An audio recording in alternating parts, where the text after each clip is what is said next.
매매하시는 분들이 다양하실 거잖아요. 진짜 막 도박하듯이 내가 이 하이리스크 다 짊어지고 이거 안 되면 난 몰라 하면서 뛰어드시는 분도 계실까요? 그런 매매법 그럼 매매법 최근에 그렇게 하셨던 분들의 결과물은 좀 있죠. 건물을 이제 짓는 거죠. 무리하게 대출을 받아서. 예상한 가능 범위 내보다 네. 안전 자금을 조금 확보해 놓고 짓는 게 맞는데 정말 자금을 쥐어 짜서 건축 금액이 이 정도면 되겠지, 건축 자금 대출이 이 정도면 나오겠지, 담보 대출이 이 정도면 나오겠지 해서 어떻게 해서 건물을 지었는데 임대는 안 맞춰지고 근데 이자는 계속적으로 내고 그러한 건물들이 뭐 공매로 넘어가거나 세금을 못 내서 아니면 원가 이하로 아예 팔리거나 처음 투자할 때는 내가 20억 현금 20억을 가지고 투자를 했지만 나중에 팔고 보니까 현금 3, 4억밖에 안 남은 그런 사례 있어요.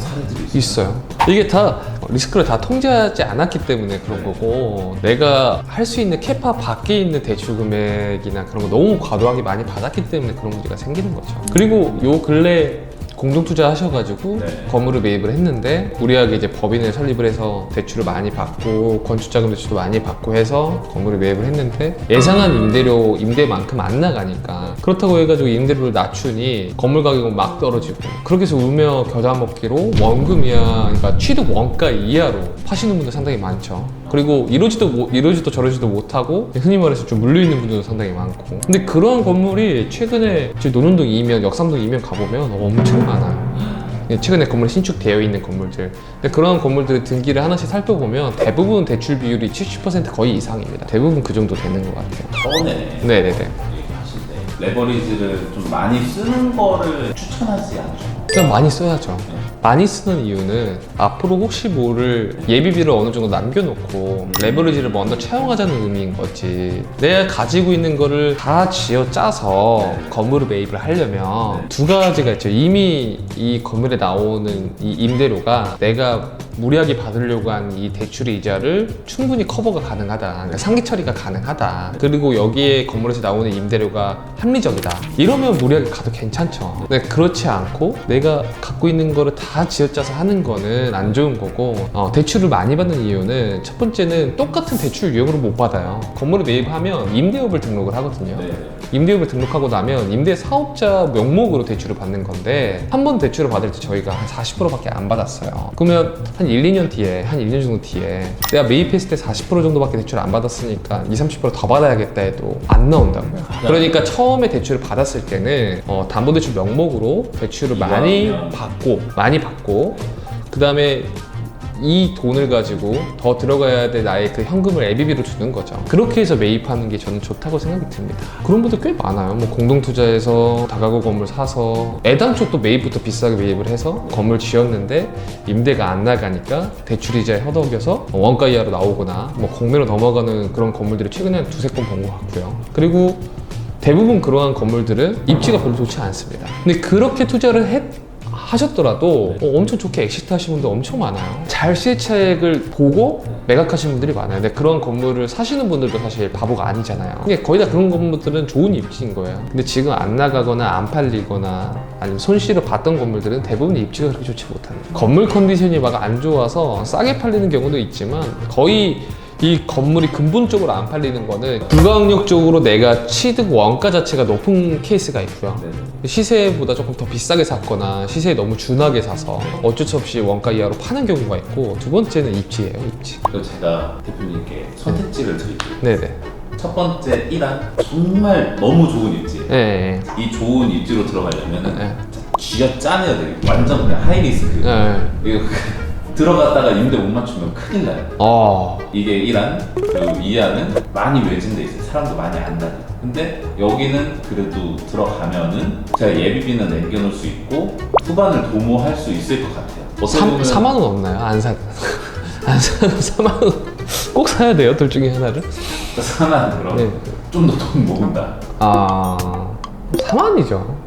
4만 아니면 1안이죠. 쥐어짜서 좋은 입지를 매입을 하거나 그러니까 좋은 입지가 비싼 이유도 그런 입지가 안 나오니까 그렇죠. 그러니까 좋은 입지를 사거나 아니면 돈을 좀 더 모으거나 아니 뭐 그런 방법도 있겠네요. 좋은 1안을 두고 같이 투자할 수 있는 분들을 모은다던가. 그럴 수도 있겠죠. 그럴 수도 있겠죠. 하여튼 처음 질문 주셨던 것 중에서 요새 최고의 도박수 좀 무리한 투자 이런 것들은 대부분 건물 형태가 다 갖춰져 있는 것들로 인해서 무리하게 투자해서 안 좋은 케이스로 가는 건 거의 못 본 것 같고, 신축을 하거나 뭐 단독 다가구 이런 건물들을 사서 신축을 해서 거기에 맞는 임차인들이 못 들어와서 원가 이하로 나오는 것들이나 원가 이하 팔렸던 케이스들이 지금은 많다 이제 이거죠. 그런 분들이 이제 피디님이 말씀 주셨던 네. 질문의 취지랑 좀 맞지 않을까. 대표님이 봤을 때 야 저렇게 도박해가지고 저건 진짜 성공했다 하는 케이스 있죠. 근데 지금하고 아예 그 세팅 자체가 아예 달라요. 그때는 금리가 너무 저렴했고 2%대였으니까 거의 공짜 아니에요. 어떻게 보면 거의 공짜잖아요. 그러니까 100억대 건물을 현금 18억 주고 매입을 했어요. 취득세 다 포함해서 18억 정도 매입을 했어요. 그럼에도 불구하고 돈이 남았어요. 금리가 너무 싸니까. 그러고 나서 1년 6개월 정도 뒤에 건물을 다시 파셨죠. 근데 세전에 한 90억 정도 차이가 얻었어요. 근데 진짜 1년 6개월 만에 팔고. 근데 그때는 코비드 이런 시절은 진짜 몇십 년에 한 번 올까 말까 하는 그런 시장이었기 때문에. 근데 그 시절이 좋아서 돈을 번 건 맞지만 그때 투자를 할 수 있었던 어떠한 환경적인 거나 판단이 그런 결과를 또 만들어낼 수 있었던 거죠. 잘하신 거죠. 투자를 하신 분들이 그때. 그때는 그럼 다 고정금리로 하셨어요? 그렇죠. 고정으로 많이 했던 것 같아요. 왜냐면 금리가 이제 더 이상 떨어질 때가 거의 없으니까 올라갈 확률만 있는 거지. 거의 다 고정을 하셨을 거예요. 제 고객들은 거의 다 고정을 했던 것 같아요. 빌딩 내면 주차장 중요한가요? 주차장이 엄청 중요해요. 기본적으로 요새 이제 건물 보시는 분들 꼬마 빌딩 많이 보잖아요. 네네. 그러니까 한 150억 이하, 네. 200억 이하 이런 건물들 중에서 오래된 건물들을 리모델링 하시려고 할 때 네. 주차장을 고려 안 하고 하시는 분들 상당히 많거든요. 엄청 많아요. 그래서 요 근래 뭐 팔린 것들 중에서 뭐 용적률이 300 몇 프로예요. 네. 근데 주차장이 엄청 작아요. 기계식 주차장이. 그래서 뭐 중형 이런 차들이 아예 될 수가 없습니다. 네. 그러면 면적이 아무리 좋아도 네. 1층부터 2, 3층은 채워지겠죠. 그런 쪽들은. 근데 상층부는 임대가 안 들어가요. 임대가 잘 안 들어옵니다, 임대가. 그래서 주차장이 제일 중요해요. 제일 좋은 거는 자주식이죠. 그냥 편하게 직접 주차하는 거 있잖아요. 저도 그냥- 그게 좋아요. 기계주차 너무 무서워요, 뭔가. 예전에는 이 로터리 형식으로 많이 했어요. 여기 이제 파레트에다가 차량을 넣으면 이렇게 돌아가야지. 이렇게 돌아가는. 이게 옛날 주차 방식이고, 옛날 주차 방식인데도 이 파레트 규격이 작다 보니까 규격 늘리기도 어렵고, 돌리려면 이 모터를 또 갈아야 되거든요, 다. 이게 좀 안 좋은 주차 방식이고, 옛날 건물인데 주차장에 안에 뭐 짐만 쌓아놓고 먼지만 날리고 이런 것도 엄청 많아요. 뭐 소나타도 안 들어가고 이렇게 작은 규격들이 엄청 많단 말이에요. 그럼 어떻게 임대를 맞추겠냐라는 거죠. 좋은 입지가 아니라면 거의 안 나갑니다. 근데 그러한 건물들이 꽤 많아요, 강남에도. 그래서 지하 주차장을 막아놔서 상층부가 한 달에 월 임대료를 한 층 쓰시면 400만 원, 500만 원 예를 들면서 내면서 주차 자리를 못 한다고 하면 그게 무슨 의미가 있습니까? 그러한 임차인이 들어온다는 것도 그 회사 사무실에 내방하는 고객들도 있을 거고. 그래서 주차장이 되게 중요하다. 기계식 주차장보다는 자주식이 훨씬 더 좋고요. 기계 주차장에서도 이제 카리포트를 내려가서 나와서 또 자주식 하는 게 또 있어요. 그것도 또 괜찮아요. 근데 규격을 늘릴 수도 있거든요. 기계식 주차장이 어떤 형식인지에 따라서 모델명을 업체들한테 얘기를 하면 이 규격을 어느 정도까지 늘릴 수 있습니다 라는 거를 좀 미리 체크해 볼 수가 있어요. 그러면 그 정도 비용을 투입할 걸 생각을 하고 공사 비용까지 감안을 해서 건물을 매입을 해야겠죠. 그럼 제가 또 선택지를 드릴게요. 네네네. 정말 또 입지 좋은 곳에 네. 주차도 얼마 못 들어가요. 야. 그런 거 하나랑 네. 하나는 조금 이면에 있는데 되게 막 주차장 잘 돼 있고 막 들어가는 길목도 넓고 막 사람들 들어올 때마다 여기 주차가 너무 좋아가지고 참 좋아요. 아니 근데 그러면 사실 두 번째가 너무 밸런스가 안 맞지 않나요? 맞아요.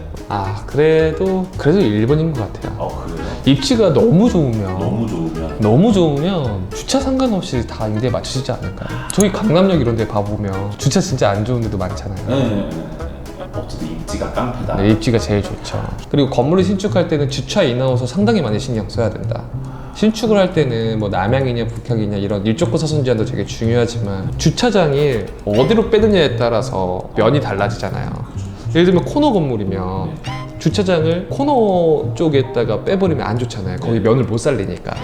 그러면 최대한 임대료로 많이 받을 수 있는 쪽을 건물 쪽을 살리고 뒤쪽으로 뭐 주차 인하우스를 한다거나 주차 배치를. 근데 그런 것들을 좀 고민을 해서 많이 해야겠죠. 무작정 건물 용적률 건폐율 좋게 만들기 위해서 기계식 주차장을 바로바로 넣는 것보다는 그런 것들을 좀 생각을 하면서 하는 게 좋을 것 같고, 반대로 주차장을 아무런 의미 없이, 주차장 자체가 의미 없는 상권도 있어요. 명동 주차장을 완화해주는 그 네. 구역이기도 하고 해서 네. 명동 갈 때 차 타고 가는 사람 없잖아요. 네. 요새 명동 가면 사람 엄청 많잖아요. 거기 유네스코 거리를 저 차량 주차해가지고 주차 되나 이렇게 안 물어보잖아요. 그리고 거기는 1950년대, 40년대, 30년대 이런 건물도 되게 많아요. 그리고 건물과 건물 사이가 붙어 있어요. 합벽이라고 하거든요. 네. 이제 그러한 건물들이 되게 많아서 제가 건축물대장을 떼보면 건폐율이 막 100%가 넘어가는 것도 있어요. 그리고 뭐 청담동 이런 데도 직접 해가지고 주차하는 경우는 거의 없을 거예요. 왜냐면 발렛이 많이 형성이 돼 있으니까. 발렛 수요가 워낙 많아서. 그냥 그런 것들을 면밀히 파악을 해서 진행하는 게 좋죠. 내가 만약에 임차인이라면 생각하시는 분들 있거든요. 그런 분들이 대부분 투자 잘 하시는 것 같아요.